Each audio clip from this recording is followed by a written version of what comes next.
Well, so to the office, I mean, we flooded on our lower level. It's a two-story building, and it's basically a total loss on our lower level. 8,000 square feet of commercial space has to be completely demolished and rebuilt.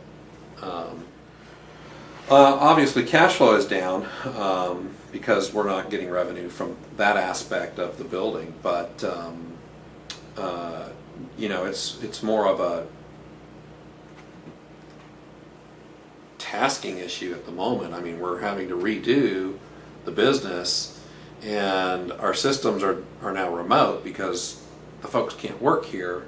Our staff, we're not going to have them coming into the building until we have it fully demoed, cleaned, sanitized, and, you know, we have certificates that, hey, the air is good.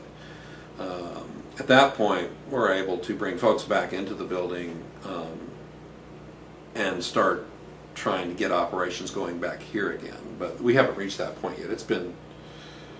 We've probably been working on the building now a week and a half. It's probably been a little bit longer than that since we've been able to garner access to the building, but it was underwater for we had floodwaters out there for a week and a half or more, maybe longer.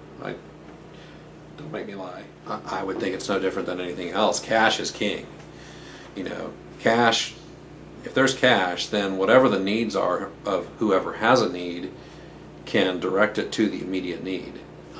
Whether it's supplies, whether it's rebuilding, whatever it is, cash will take care of it. It's the best tool for whoever needs to do what they need to do. There's now more than 100,000 people that need housing, and our agents are dealing with these folks right now. They're busy. We're seeing it. It's a huge tragedy. I was in the floodwaters every day here, and I saw those guys. Quiet heroes, a lot of them. At the pinnacle of the flood here, we towed a boat in, and we actually launched our boat from I-10, from the on-ramp in front of BP, and came down the feeder road and worked our way into the office. And in the staging area up there on I-10, there were probably, I don't know, 15 to 20 guys, people with trucks and boats, and a bunch of people would stop on a consistent basis asking if there were more boats needed, where they could put in, where their need was. And these are people, you could just tell they were just average Joes. They were helping out. It's a great thing. It was an amazing experience. I mean, it was a tragic experience, but coming into this environment and seeing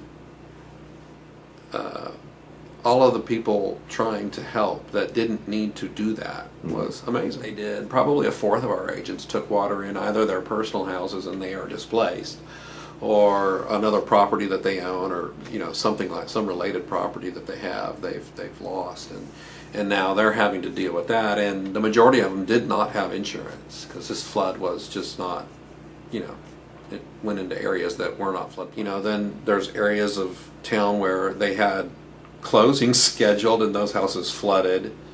There's I don't know how many listings, I don't even know yet how many listings that were flooded, and we no longer have those as inventory.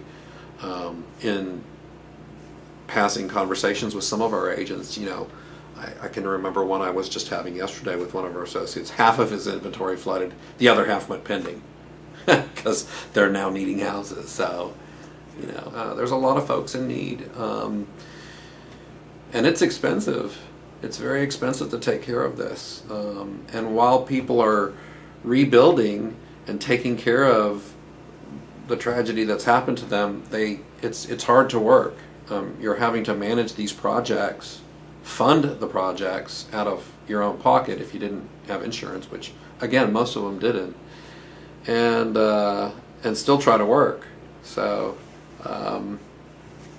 yeah, please consider contributing.